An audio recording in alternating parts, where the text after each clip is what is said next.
안녕하세요. 자동차 고르는 남자 차고남입니다. 오늘은 매물 자체는 많지 않으나 중고차 시장에서 외제차임에도 불구하고 현대 기아차급으로 가격 방어가 잘 되는 도요타 중고차 4대를 살펴보도록 하겠습니다. 시작하기에 앞서 구독, 좋아요 한 번씩 눌러주시기 바랍니다. 첫 번째 차량은 8세대 캠리입니다. 도요타의 가장 기본되는 모델로 여타 이전 세대의 도요타와 혼다 같은 브랜드가 한미 FTA 관세 혜택을 받기 위해서 미국 생산분을 한국으로 들여와 판매를 하는데, 어코드의 경우 미국 생산분에서 시트에 가죽이 우는 문제나 단차 등 조립 품질 문제가 있지만 8세대 캠리는 일본 생산분이 들어와 미국 생산보다 조립 품질은 더 안정되어 있습니다. 8세대 캠리는 2500cc 가솔린과 하이브리드 두 가지 모델이 수입되었는데 매물의 80%가 하이브리드일 정도로 하이브리드 인기가 압도적으로 더 높습니다. 캠리의 중고 시대는 너무 감가가 안 된 건 중고차로 사기에 섭섭하니까 그래도 감가가 좀 된 18년식에 5, 6만 정도 탄 가솔린 모델이 2천만원 초중반이고, 하이브리드는 비슷한 조건이라면 3, 400만원 정도 더 높습니다. 캠리는 수입차지만 전체적으로 현대기아차만큼 감가가 잘 안되는 편입니다. 8세대 캠리는 도요타의 최신 모듈러 플랫폼인 TNGA가 사용되었고, 8세대부터 도요타의 다이나믹 포스라는 새로운 엔진이 적용되는데, 제조사 발표로는 열효율 40%를 달성했고, 직분사와 포트 분사가 동시에 적용되어 직분사의 단점인 밸브의 카본 누적과 아이들링 시 고압 펌프의 소음과 진동 등 직분사의 여러가지 문제를 개선한 엔진입니다. 미션은 동일하게 아이신 자동 미션이 사용되었지만 전륜 6단에서 전륜 8단으로 업그레이드 되었습니다. 이런 변화로 2500cc 엔진이지만 공인연비가 12.3으로 매우 좋은 편입니다. 하이브리드 미션은 지난 세대와 동일한 구성이 사용되었습니다. 이 CVT란 이름의 모터로 구동되는 변속기를 가지고 있습니다. 통합 출력은 211마력, 22.5kgm 토크, 연비는 최대 17.5입니다. 하이브리드의 핵심은 브레이크를 밟을 때 마찰로 벌어지는 에너지로 전기를 만들고, 만들어진 전기로 구동 초반에 효율이 좋은 모터를 사용하여 효율을 높이는 것입니다. 도요타는 발전용 모터와 구동용 모터 두 개의 모터를 사용하는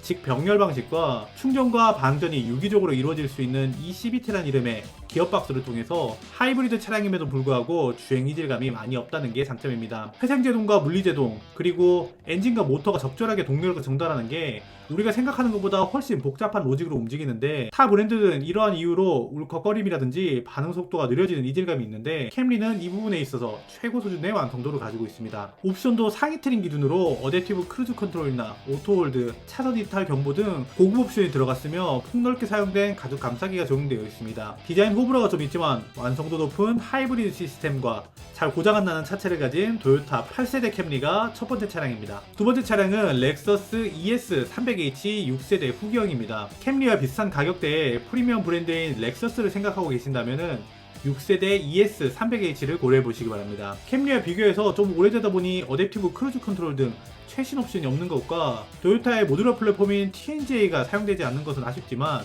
ES 6세대 페이스리프트 모델은 IIHS에서 최고 안전 등급인 탑 세이프티 픽 플러스 등급을 받았고, 센터 패시아와 도어 트림에 폭넓게 사용된 인조 가죽, 그리고 세미 애널링 가죽이 시트에 사용되어 캠리와 급이 다른 고급감과 승차감, 그리고 정숙성이 우수합니다. 15에서 16년식에 10만 정도 주행한 매물이 앞서 소개한 캠리 하이브리드와 비슷한 2천만원 중반대로 시세가 형성되어 있습니다. 6세대는 전기형과 후기형의 디자인 변화가 꽤 큰 편인데, EX 6세대 후기형은 전기형에 비해 스핀들 그릴이 커지고 전체적으로 디자인이 날카롭게 변경되었습니다. 제 생각에는 관심 없는 사람이 본다면은 지금 양산하고 있는 7세대와 비교해도 헷갈릴 만한 외관을 가지고 있다고 생각합니다. 6세대는 4세대와 5세대에서 사용했던 동일한 플랫폼을 사용하고 있습니다. 5세대 ES가 스몰 오버랩 테스트에서 작살났으니 6세대도 동일하지 않을까 생각했지만, 6세대는 전기형에서는 스몰 오버랩 테스트 결과가 없고 6세대 페이스리프트부터 결과가 있는 것으로 미뤄보아 페이스리프트를 하면서 차대 보강을 한 게 아닐까 생각됩니다. 엔진과 미션은 캠리 하이브리드와 동일한 2.5 엔진과 ECVT라는 이름의 모터로 구동되는 변속기를 가지고 있습니다. ECVT는 두 개의 모터와 엔진이 유성기어로 연결되어 있어 동력은 끊어짐 없이 유기적으로 계속 전달되어 동력을 연결하고 끊어야 하는 타 브랜드와 달리 이질감이 적을 수밖에 없습니다. ES는 전륜구동 세단으로 후륜구동 기반인 E클래스나 5 시리즈 대비 넓은 뒷좌석과 좋은 연비, 독일차 대비 부드러운 승차감이 독일차와 지향점이 낮은 프리미엄 세단임을 말해줍니다. 하지만 어댑티브 크루즈 컨트롤이나 안전 옵션에 빠지는 것은 연식이 오래되었으니 이해할 수 있으나 5천만원 중반부터 시작하는 중형 프리미엄 세단에서 최상위 트림에만 핸들 열선을 넣어주는 건 좀 선 넘지 않았나 생각합니다. 그리고 통풍 시트가 있기는 하나 흡입식이라서 있으나 마나한 것이 여러모로 현대의 옵션에 익숙해져 있는 우리에게 조금 불편한 요소가 있고, 두 번째는 4세대와 5세대 플랫폼을 우려서 그런지 배터리가 아직도 트렁크에 들어가 트렁크가 좁아집니다. ES 6세대는 차 크기가 있어서 크게 불편한 수준은 아니나 소나타 하이브리드도 1세대만 배터리가 트렁크에 들어갔고 2세대부터는 아래쪽으로 넣었는데 오랫동안 하이브리드를 만든 도요타에서 이런 부분은 좀 아쉽습니다. 그리고 국산 업체에 내비게이션이 들어갔지만 업데이트도 잘 되지 않고 속도도 표시 안되고 느린 반응의 내비게이션과 소재 자체는 고급스러우나 핸들에 사용된 우드나 버튼 디자인 그리고 센터페시아 디자인이 요즘 사람의 니즈와는 좀 다르다고 생각합니다. 럭셔리 하이브리드 세단 렉서스 ES 6세대 후기형이 두 번째 차량입니다. 세 번째 차량은 도요타 프리우스입니다. 슬금슬금 유가가 올라가고 있는 이 시대의 핫한 하이브리드 해치백으로 얼마 전에 5세대가 나왔고 지금 중고로 가성비 있는 모델은 4세대입니다. 금일 기준으로 등록된 매물이 27대밖에 안 될 정도로 매물이 많지는 않아 시세를 말하는 것은 좀 어려우나 4세대 전기형 모델이 1500만원대에 가깝고 좀 더 단정하게 변경된 4세대 후기형 모델이 2천만원에 가깝습니다. 4세대는 출시와 동시에 너무 급진적인 디자인으로 거부감이 좀 있었는데 아무리 프리우스가 디자인을 보고 타는 차는 아니라고 하지만 우리나라뿐만 아니라 본토인 일본에서도 이 디자인은 조금 논란의 대상이었습니다.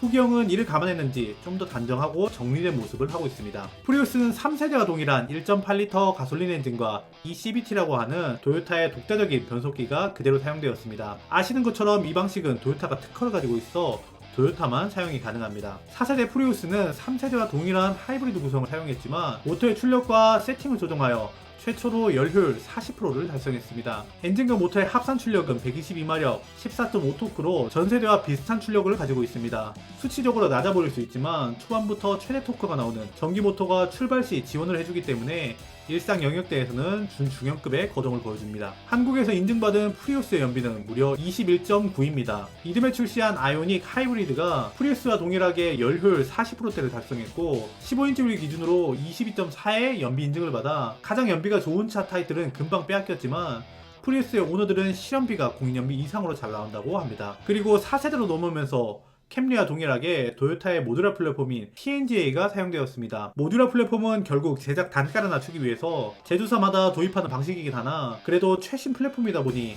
최신 안정 사양 대응과 주행 성능에서 좋은 평가를 받았습니다. 아무리 프리우스가 연비가 잘 나온다고 해도 중고 수입차를 사는 입장에서 역시 가장 부담스러운 것은 수리비인데 프리우스는 엔진과 미션의 고장은 정말 없는 편이고 범퍼나 라이트 등 일반 접촉사고 수리도 정식 센터에 맡기면 비싸지만 사설업체에 맡기면은 현대차의 2배 정도 수준이라고 합니다. 이건 제 지인이 확인해줬으며 접촉사고로 리어 램프와 범퍼를 교체한 수리비 견적서를 보내줬는데 120만원대로 이 정도면 합리적이라고 생각합니다. 프리우스는 하이브리드의 선두주자답게 4세대나 거치면서 하이브리드 시스템을 상당히 안정시켜 놓았기 때문에 대부분의 오너들은 품질에 대한 만족도가 상당히 높습니다. 그리고 하이브리드는 연비를 높이려면 회생제동이 필요하여 고속도로에서는 연비가 상대적으로 낮은데 프리우스는 공기저항 계수가 0.24로 매우 낮아서 고속도로 연비도 21km로 매우 준수합니다. 여러가지 특허를 가지고 있는 하이브리드의 선두주자 프리우스가 세 번째 차량입니다. 네 번째 차량은 4세대 라브4입니다.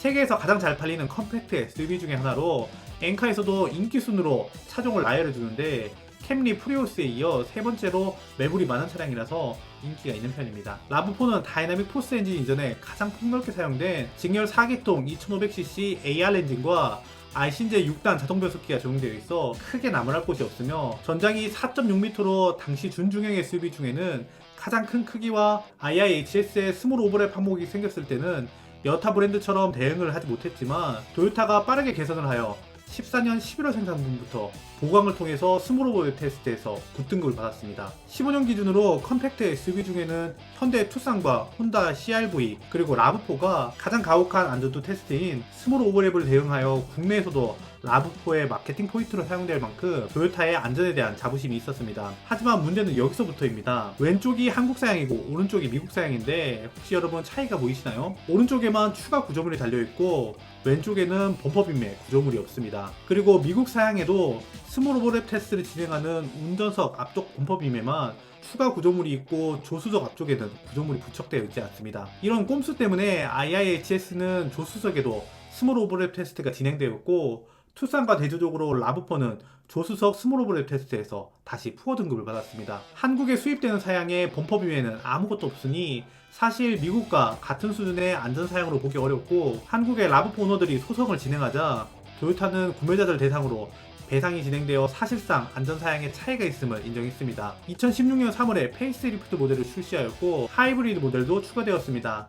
최근에 도요타에서 조직적이고 체계적으로 긴 시간 동안 문서 조작을 한 정황이 발견되어 한동안 시끄러웠는데, 과거의 일련의 사건을 보면서 이 조직의 업무 프로세스와 가치관을 여실히 보여주는 사례가 아닐까 생각합니다. 아직 많은 사람들이 믿고 타는 일본차 이런 생각을 갖고 있지만 더 이상 일본차가 품질이든 안전이든 믿을 수 있는가에 솔직히 반문이 생깁니다. 지금까지 영상 봐주셔서 감사하고 저는 다음 영상으로 찾아오도록 하겠습니다.